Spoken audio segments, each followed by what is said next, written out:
지난 영상에서 공표된 저작물의 인용, 그러니까 타인의 컨텐츠를 허락 없이 이용을 했는데 저작권 침해의 책임이 면제되는 그런 면책 규정 중에 가장 대표적인 것이 공표된 저작물의 인용 규정이다. 우리 저작권법 제28조가 규정하고 있다. 이렇게 말씀을 드렸죠. 그리고 그 소설 마당 사건까지 말씀을 드렸는데 그 밑에 보는 자친이 판결입니다. 이 판결은 이제 미국의 사례인데요. 이 자친이라는 사람은 그 서커스단에서 이제 공연하는 사람인데 이 사람이 하는 공연이란 것이 인간 대포알, 그러니까 이 대포 속에 이 사람이 들어가서 이렇게 발사가 되는 모양이에요. 그래서 이제 어떤 관역에 떨어지는 그런 공연을 통해서 그것을 직업으로 하고 있는 사람이죠. 그런데 이 피고 방송사인 것 같아요. 이 방송사에서 이 자친이의 공연 모습을 촬영을 해서 이것을 이제 보도를 해버린 것이죠. 그러니까 이제 이 자친이라는 사람이 이걸 소송을 제기하니까 이 방송사에서는 이 보도를 위해서 공표된 저작물, 너희 이제 공연이라는 것이 이미 공표가 된 것이기 때문에 이제 이 보도의 목적으로 인용한 것이다. 이렇게 항변을 했던 사례입니다. 그런데 여기 대해서 법원은 이 자친이란 사람의 공연 내용이 이게 불과 몇 초가 안 돼요. 그러니까 사람이 대포 속에 들어가서 발사되면 이제 관역에 툭 떨어지는 거니까 그 공연 시간이 불과 10초 정도, 15초 정도 이렇게밖에 안 되는데 그 중에 이제 실제 발사되는 그 장면, 그것을 한 5, 6초 이렇게 방영을 해버린 것이죠. 이렇게 방영이 되고 나니까 사람들이 그 자친이의 공연이 도대체 그 인간이 대포알이 된다는 것이 어떤 것이냐 이렇게 궁금해서 그 공연을 직접 가서 보려고 했던 사람들이 그 보도를 보게 되니까 흥미를 잃게 되는 것이죠. 저렇게 하는 거구나. 굳이 그 공연장에 힘들여서 돈 주고 가서 볼 필요가 없게 된 것이죠.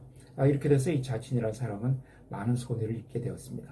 이제 이런 것은 이 공연 자체가 아주 이제 짧은 공연이기 때문에 그 중에 5, 6초 정도의 분량만 인용을 하더라도 이것은 정당비를 벗어났다. 이렇게 판결을 했던 사례입니다. 그래서 그 저작권 침해가 인정이 됐던 사례고요. 그 다음에 이제 그 밑에 보시는 그 플래시 사건이라는 것은요. 이것은 이제 우리나라 대법원 1990년 10월 23일 선고 90다카 8845 판결인데요. 이 사건 원고는 사진 작가입니다. 그러니까 주로 그 여성들의 누드 사진을 이제 많이 찍는 그런 사진 작가인데 이 사람이 그 자기의 사진을 일본의 플래시라는 잡지사에게 자기의 사진을 게재할 수 있도록 허락을 해 주었습니다. 근데 이제 이 플래시라는 잡지가 아주 그 선정적인 잡지는 아니지만 약간의 그런 성격이 있는 잡지였던 것 같아요. 그래서 그 플래시라는 잡지에 이 원고의 그 여성 누드 사진이 이제 화보 형식으로 쭉 게재가 되었습니다. 이제 거기에 대해서 이 사건 피고는 우리나라의 잡지사인데요. 우리나라 잡지사에서 이제 보도를 한 거죠. 그 원고의 예술 사진이 그 일본에 건너가서 포르노로 전락해버렸다. 네, 이제 이런 기사를 쓰면서 이러이러한 사진들이 이제 피고 잡지에 실렸다고 보도를 하면서 그 원고의 사진을 그대로 보도용이라는 이름으로 게재를 한 겁니다. 그런데 거의 화보 형식 비슷하게 이렇게 게재를 했어요. 여기에 대해서 이제 원고의 사진 작가가 왜 내 사진을 함부로 잡지에 게재를 했느냐 이렇게 소송을 제기를 하니까 이 피고가 항변하기를 이것은 이제 그 우리나라의 예술 사진이 일본에 건너가서 포르노로 이용됐다는 그런 이제 것을 비판하기 위해서 그런 보도하기 위해서 그래서 보도 비평 이런 목적으로 인용을 한 것이다. 이런 기사를 쓰기 위해서는 이러이러한 사진이 사용됐다는 것을 독자들에게 알려줘야 되니까 인용을 할 수밖에 없다. 이렇게 이제 주장을 했던 것이죠. 그런데 여기서 대법원은 어떻게 판결했냐 하면은 만약에 정말 그 순수하게 보도와 비평을 목적으로 한 것이었다고 하면 이 사진을 조그맣게 축소를 해서 이러이러한 사진들이 일본 잡지에 실렸다. 이렇게 보도를 하면은 충분한데 그렇게 하지 않고 이 사진을 화보 형식으로 그대로 수록을 해버렸다는 것이죠. 그래서 이것은 보도 비평이라기보다는 오히려 감상적인 그런 문제 목적으로 인용했다고 보여진다. 그래서 목적에 있어서도 보도 비평의 목적을 벗어났을 뿐만 아니라 정당한 범위도 벗어났다. 다시 말하면은 아주 그 화보 형식으로 대대적으로 보도를 함으로써 어떤 질적인 면에서나 양적인 면에서 사진이 주된 역할을 하게 되는 그런 결과를 초래했다는 것이죠. 그래서 주종관계를 벗어났고 따라서 정당한 범위에 속하지 않는다. 그러므로 이것은 저작권법에 의한 면책 규정이 적용되지 않는다고 판결을 했던 사례입니다. 그 다음에 회계원리 사건은요, 2003년도 서울지방법원 판결인데요. 이것은 그 회계원리라는 교재를 기본 교재로 해서 그 학원 수강생들을 대상으로 해서 강의를 하는 것이 그 교재에 대한 저작권을 침해하느냐 하는 것이 이제 문제가 된 사례입니다. 그러니까 이 교재의 저자가 내 책 갖고 강의하지 말라고 이제 소송을 제기했던 것이죠. 이제 보통의 경우를 보면은 자기의 책을 교재로 해서 강의를 하면은 감사할 일이죠. 그런데 왜 이런 소송을 제기했냐면은 이런 경우에는 그 교재를 통해서 얻는 수익보다 이런 강의를 통해서 얻는 수익이 더 크기 때문에 그렇습니다. 이 교재를 만든 저자도 이 교재를 가지고 강의를 하고 있었고요. 그 다음에 이 피고도 이제 이 원고의 교재를 가지고 강의를 한 것이죠. 그런데 이 두 개의 강의가 이제 시장에서 아주 치열한 경쟁 관계에 있었던 겁니다. 그러니까 이제 교재의 저자인 원고가 내 교재를 가지고 강의하지 말라. 내 교재에 대한 저작권 침해다. 이렇게 이제 소송을 제기를 하는 사례인데, 여기 대해서 법원은 이 피고의 강의가 이 원고의 교재를 기본 교재로 채택을 하고 있는 것은 사실인데, 그러나 피고는 그 원고의 저작물 자체를 그대로 낭독하고 있는 것이 아니라 이 피고의 강의를 보면은 자기 나름대로의 창작에 의해서 구술하고 있는 것이다. 그 강의 중에 비록 그 원고의 교재 내용이 일부 거론되는 부분이 있지만은 이것은 그 저작권법 28조에서 인정하는 정당하고 합리적인 범위 내에서의 인용에 불과하다. 이렇게 판단을 했습니다. 실제 이 사건에서 보면요. 이 사건도 이제 제가 직접 관여를 했던 사건인데, 피고의 강의를 녹음을 해가지고 이것을 이제 교재와 싱크로율을 한번 비교를 해봤습니다. 그랬더니 이 피고의 강의 내용 중에 원고의 교재가 그대로 인용되는 그 부분은 3%가 채 안 되더라고요. 나머지는 대부분이 강사 나름대로 그 교재를 이해한, 그리고 학생들에게 쉽게 알려주기 위해서 나름대로 자기의 표현으로 구술한 것을 확인할 수가 있었습니다. 그래서 이런 경우에는 정당한 범위 안에 들어간다. 이렇게 해서 저작권 침해의 책임이 면제됐던 사례입니다. 반면에 요즘 보면 동영상 강의가 굉장히 활성화되어 있지 않습니까? 또 특별히 이렇게 코로나 사태로 인해서 저도 동영상 강의를 하고 있습니다만은, 이런 이제 동영상 강의를 하게 되면은 어쩔 수 없이 그 기본 교재를 사용하게 되는 경우가 대부분인데, 그 교재에 들어있는 지문이나 내용들이 이제 이용이 될 수밖에 없거든요. 그래서 이런 것이 이제 문제가 됐던 사례가 있습니다. 그 서울중앙지방법원에서는요, 그 영어 교과서 지문을 그대로 이용한 동영상 강의의 경우에 이것이 저작권 침해다. 28조가 적용될 수 없다. 이렇게 판단했던 사례가 있습니다. 대부분 이제 문제가 되는 것은 국어하고 영어예요.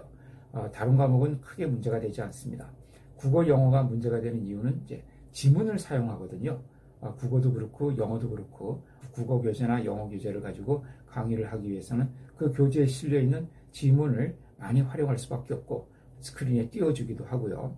또 그 교재의 지문을 사용해서 문제도 만들고 이렇게 되기 때문에 다른 과목에 비해서 훨씬 더 그 이용의 범위가 더 크다는 거죠. 그래서 정당한 범위를 벗어나기가 상당히 쉬워지게 됩니다. 그래서 우리 판례에 보면은 이런 이제 영어 강의에서 저작권 침해를 인정한 사례가 있고요. 또 이 슬라이드에서 보는 것처럼 그 국어 동영상 강의, 이 사건에서도 어떤 특정 출판사의 국어 교과서와 문제집을 기본 교재로 해서 동영상 강의를 제작해서 그 서비스한 사례인데요. 피고들의 강의를 보니까 그 원고 출판사의 그 교과서 및 문제집의 내용을 그대로 판서 또는 영사, 스크린에 비추거나 또는 낭독하면서 그 내용을 일부 그 나름의 요령과 방식으로 설명하고 있고 하는 부분이 있기는 하지만은, 그런 부과된 부분 또 변형된 부분, 나름대로의 표현 부분을 모두 감안하더라도 이 국어 교과서 및 문제집의 기본 틀과 지문이 강의에서 그대로 사용되고 있다는 것이죠. 그래서 이런 점을 고려하면 이것은 정당한 범위 안에서의 인용이라고 볼 수가 없다. 더군다나 이런 이제 동영상 강의가 대부분 영리적인 목적으로 이루어지고 있죠. 그래서 순수하게 교육적인 목적으로 이루어지는 그런 강의보다는 동영상 강의를 제공하고 사용료를 받게 되지 않습니까? 그런 이제 수익을 목적으로 하는 것이기 때문에 아무래도 저작권법 제28조의 면책 규정이 적용될 그런 범위가 좁아지게 된다. 이렇게 보아서 저작권 침해가 된다. 이렇게 판단을 했습니다. 그 다음에 이제 그 썸네일 이미지 사건은요, 네이버나 또는 뭐 다음이라든가 구글 같은 데 가보면은 이미지 검색이라는 것이 있죠. 이제 이미지 검색에서 뭐 예를 들어서 백두산하고 키워드를 쳐 넣으면은 그 백두산에 관한 이미지들이 쭉 떠오르게 됩니다. 그래서 아주 조그마한 이미지들이 이렇게 쭉 검색이 되죠. 그 작은 이미지들을 썸네일 이미지라고 합니다. 그 썸네일 이미지를 클릭을 하게 되면 이제 원본 이미지로 링크가 걸려 있어가지고 원본 이미지를 확인하게 되는데, 자, 이런 이제 네이버나 이런 구글, 또 다음 이런 이제 포털 서비스에서는 인터넷을 통해서 그 많은 이미지들을 긁어 모으죠. 그 네이버 자체의 어떤 이제 검색 로봇이 인터넷을 이제 뒤지고 다니면서 이런 그 이미지들을 수집을 해와서 그것을 나름대로 이제 데이터베이스에 축적을 합니다. 그리고 그것을 축소된 형태의 썸네일 이미지로 만들어서 어떤 키워드가 입력이 되면은 그 해당되는 그 썸네일 이미지들을 제공을 하죠. 그리고 그 썸네일 이미지 중에 하나를 클릭을 하게 되면 거기에 링크가 걸려 있어서 원본 이미지로 이제 들어가게 됩니다. 이렇게 썸네일 이미지를 만드는 것, 그러니까 다른 사람의 이미지 컨텐츠를 수집을 해서 그것을 썸네일 이미지로 만들어서 이용하는 것이 이것이 저작권 침해냐, 아니면은 저작권법 제28조에 의해서 허용이 되느냐 하는 문제입니다. 자, 이것은 제가 첫 번째 영상에서 말씀드렸던 삽입형 그런 인용이 아니라 전유형 인용이 허용되느냐 하는 문제와도 관련이 되어 있습니다. 왜냐하면 이런 그 썸네일 이미지들을 쭉 모아놓은 것은 어떻게 본다면 다른 사람의 저작물을 이용한 것들만 모여 있는 거거든요. 네이버에서 작성한 부분은 없죠. 전부 다른 사람이 만들어 놓은, 다른 사람이 촬영한 그런 이미지들로만 구성이 되어 있는데, 이런 썸네일 이미지 서비스가 저작권법 28조에 의해서 허용이 되느냐, 여기에 대해서 우리 대법원에서는 이것은 허용이 된다, 이렇게 판단을 했습니다. 이런 썸네일 이미지는 전유형 이용이죠.